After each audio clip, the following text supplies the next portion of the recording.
I should have known something was wrong the moment she showed up at my door with a suitcase that wasn't even half full. Not because I'm suspicious by nature, I'm really not, but because she kept apologizing. Over and over, like she was asking permission to exist. I'm sorry, she said when I opened the door. I'm really sorry, she repeated when I stepped aside to let her in. I promise I won't be a problem, she said as she dragged the suitcase across my living room. I hugged her, because that's what you do when your best friend just got dumped and has nowhere to go. I told her she could stay as long as she needed. I told her she was safe. I meant it. I didn't know I was inviting the beginning of the end into my apartment. Her name is Lily. We've been friends since we were 14. Sleepovers, late-night crying sessions, inside jokes that didn't make sense to anyone else. She was the kind of friend who knew what I was thinking before I finished a sentence. That's probably why it took me so long to see what was happening. Because who expects betrayal from someone who already knows all your weak spots? She said her boyfriend had blindsided her. They were talking about marriage, she told me, sitting on my couch with her knees tucked to her chest. And then he just checked out. Said he needed space. I got her water. I ordered takeout. I let her cry into my shoulder while my own boyfriend, Ethan, hovered awkwardly in the kitchen like he didn't know whether to exist or disappear. Ethan was good like that. Considerate, quiet, the kind of guy who never raised his voice and always replaced the toilet paper roll without being asked. We'd been together almost 3 years. Lived together for one. He hugged Lily too. I'm really sorry, he said. You can stay as long as you need. That was the first time I felt something weird in my chest. Not jealousy. Not yet, just a flicker. Like a light turning on in a room I didn't know existed. The first week was fine, normal, sad but manageable. Lily slept on the couch. She cried a lot. I listened. Ethan kept his distance, gave her space. I was proud of how healthy and adult everything felt. The second week, things shifted. Not in a big, obvious way, more like small adjustments that didn't feel wrong enough to confront. Lily started waking up earlier than me. I'd come into the kitchen and find her and Ethan already talking. Sometimes laughing. She started wearing my clothes. That wasn't new, we'd always shared, but now she'd ask Ethan if something looked okay. Does this make me look pathetic? She asked once, twisting in front of him. He laughed nervously. No, you look fine. I told myself I was being dramatic. She was heartbroken. She needed reassurance. He was just being nice. Still, I didn't like the way she looked at him when she thought I wasn't paying attention. By the third week, she stopped crying. Instead, she got quiet. Too quiet. She followed Ethan around the apartment like a shadow. Asked him questions about work, about his childhood, about things I'd already told her years ago. It was like she was studying him. I asked her once if she was okay. She smiled. Yeah, I feel lighter. That should have scared me. The first real crack came on a Thursday night. I came home late from work. Long shift, exhausted. I walked into the apartment and heard laughter from the bedroom. My bedroom. I froze in the hallway. Not because Ethan and Lily were alone in a room together. He was probably just helping her grab something, but because the laughter stopped the second they realized I was home. That kind of silence isn't normal. Ethan came out first. Oh, hey, he said too quickly. We were just talking. Lily followed behind him, face flushed. Sorry, she said. I didn't realize how late it was. I wanted to ask why they were in my room. I didn't. I hate confrontation. Always have. Instead, I smiled and said it was fine. That night, I stared at the ceiling long after Ethan fell asleep, replaying every interaction from the past few weeks, trying to convince myself I was imagining things. I wish I'd trusted my gut then. Things escalated fast after that. Lily stopped mentioning her ex completely. No more sadness. No more anger. Just silence. She started dressing better. Doing her hair. Wearing perfume around the house. Ethan started showering twice a day. I told myself it was stress. I told myself it was coincidence. I told myself everything except the truth. The first fight between Ethan and me happened over nothing. Literally nothing. I asked him to take out the trash. He snapped. Why are you always on my case lately? I stared at him like I didn't recognize him. I just asked about the trash. He sighed, ran a hand through his hair. I'm just tired. Lily appeared in the doorway like she'd been summoned. Is everything okay? She asked softly. Ethan immediately relaxed. Yeah, we're fine. We weren't. But I didn't say anything. Again, the night I found the ring, I wasn't looking for it. That's the part that still messes with me. Ethan asked me to grab his gym bag from the car. It was raining. I was already annoyed. But I did it. The zipper was stuck. I tugged harder than I meant to. The bag spilled open. Clothes, shoes, a receipt, and a small velvet box. My brain didn't catch up to my hands right away. I picked it up automatically, confused more than anything. Ethan and I had talked about marriage, casually, vaguely. Someday, conversations. Nothing concrete. My heart started pounding. I opened the box. Inside was a ring I'd never seen before. Not my style, not something Ethan and I had discussed. And engraved on the inside was a date. 3 months ago. That was when I heard Lily laugh behind me. I didn't turn around right away. I just stood there in the parking lot with the rain soaking through my shoes, the velvet box open in my hand. staring at the ring like it might explain itself if I looked long enough. Lily's laugh wasn't loud. It was small, soft, almost fond. "Oh," she said. "You found it." That sentence still messes with me. Not "what are you doing in his bag?" Not "that's not what you think." Just "you found it." I turned slowly. She was standing under the awning, arms folded, wearing my hoodie. The gray one Ethan liked. The one he always said smelled like me. Except it didn't anymore. "What is this?" I asked. My voice didn't sound like mine. It sounded far away, like it belonged to someone braver. Lily tilted her head. "You weren't supposed to see it yet." Yet. The rain was loud. My heart was louder. "Yet?" I repeated. "Ethan?" He appeared behind her, face already tight, already defensive. Like he'd been preparing for this moment. "Let's go inside," he said. That's when I knew. Because innocent people don't say "let's go inside." Inside the apartment, everything felt wrong. The couch where Lily had cried for weeks. The kitchen table where Ethan and I had eaten dinner an hour earlier. Joking about nothing. I set the ring on the counter between us. No one touched it. "How long?" I asked. Silence. I laughed. A sharp, ugly sound. "Wow, okay, cool, so we're doing that." Lily spoke first. "It's not what it looks like." I snapped my head toward her. "Then explain it." She looked at Ethan. He nodded slightly. "That hurt more than I expected." "We didn't plan for this," she said. "It just happened." I waited. Nothing. "That's it?" I said. "That's the explanation." Ethan finally spoke. "We didn't mean to hurt you." There it was. The classic line. The one people say when they absolutely meant to hurt you but don't want to feel bad about it.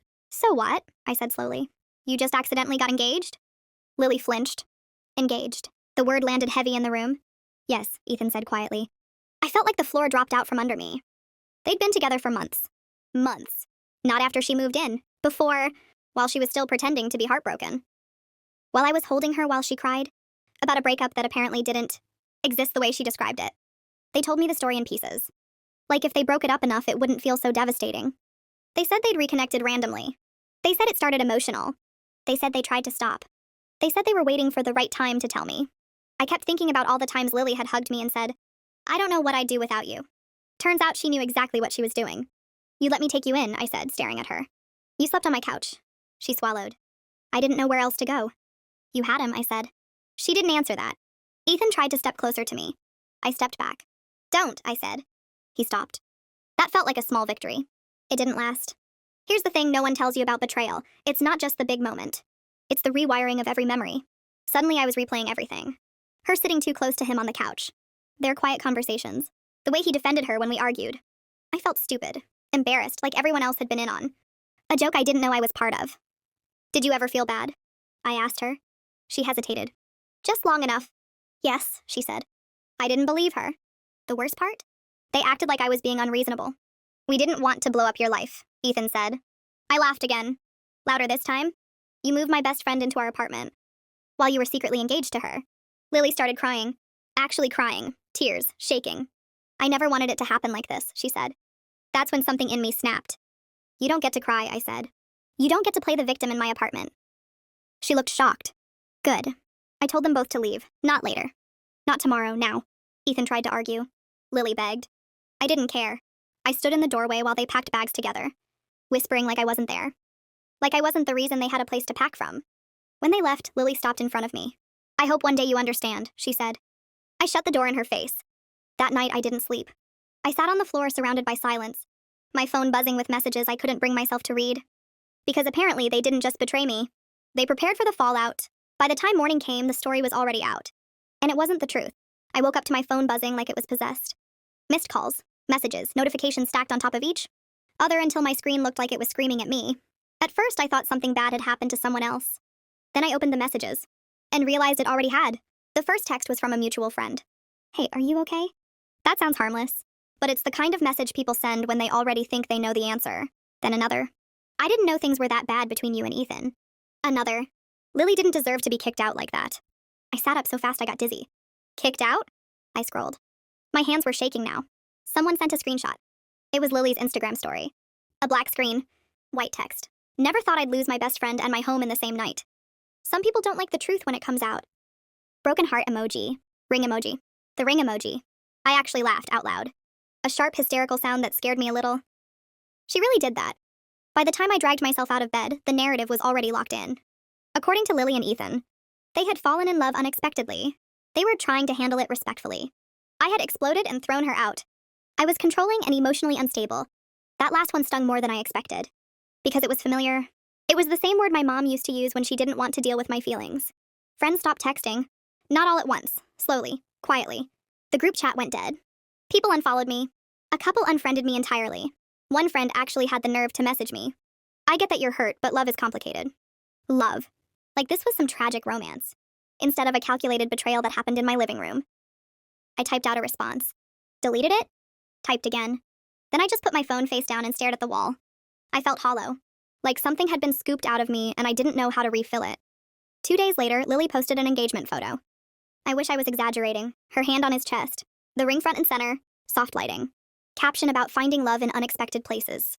Unexpected. The comments were worse. So happy for you. You deserve this after everything.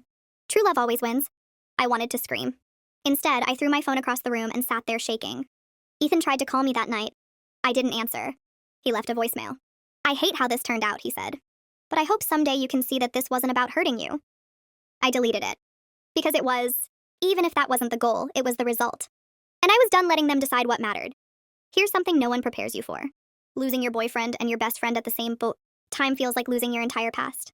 Every memory felt contaminated. Trips, inside jokes. Photos I couldn't bring myself to delete.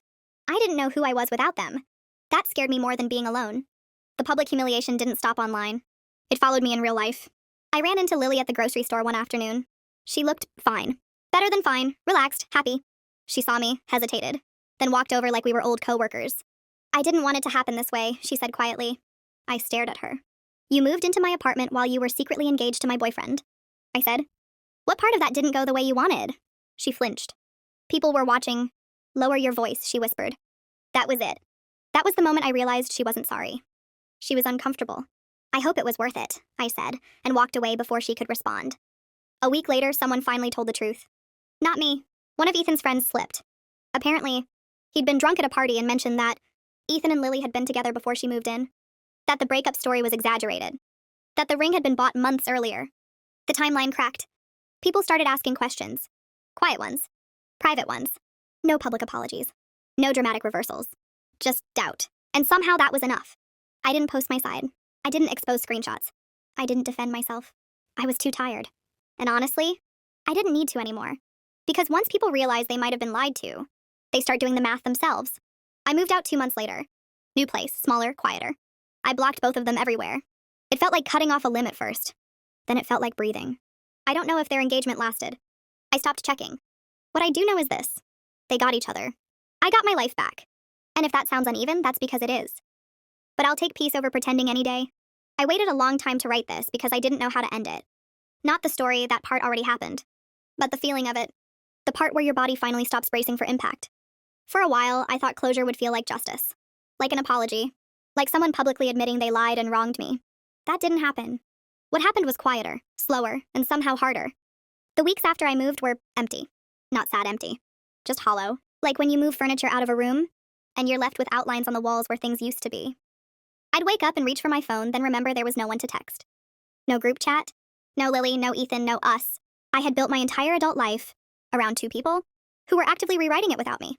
That messes with your sense of reality in ways I don't think people talk about enough. I kept wondering, was I really that blind? Or did they just get very good at lying?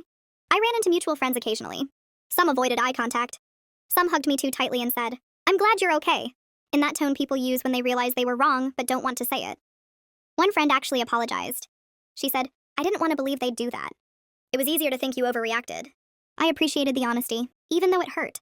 Because that's the truth no one likes to admit. People don't always side with what's right. They side with what's convenient.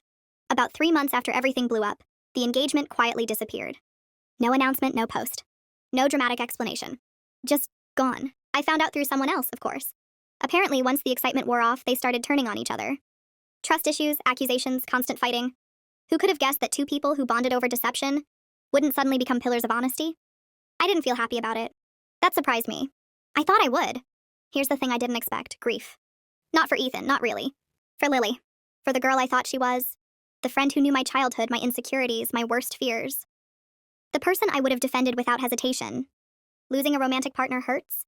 Losing your best friend feels like losing a witness to your life.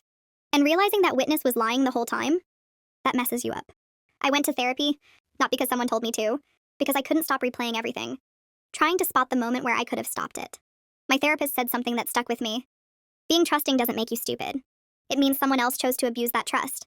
I cried harder than I expected. I rebuilt slowly. New routines. New friends. People who knew me only as me, not as half of a couple or someone's best friend. I learned what it felt like to sit in silence without waiting for a shoe to drop. I learned how to trust again, not blindly, but bravely. That part took the longest. A few months ago, Lily messaged me. Just one sentence. I hope you're doing well. I stared at it for a long time. Then I deleted it. Not out of anger. Out of self-respect. Some doors don't need closure. They need distance. I don't tell this story anymore unless someone asks. Not because I'm ashamed, but because it doesn't define me the way it used to. It's just something that happened. Something that taught me that love without loyalty is just theft. Of time, of safety, of truth. If you're reading this and you're in the middle of something similar, here's the part no one told me when it was happening. You don't need to prove your pain to deserve healing. You don't need everyone to believe you for your experience to be real. And losing people who were comfortable lying to your face is not a failure. It's a filter. I didn't lose everything. I lost the people who were willing to lose me. And that ended up being the difference.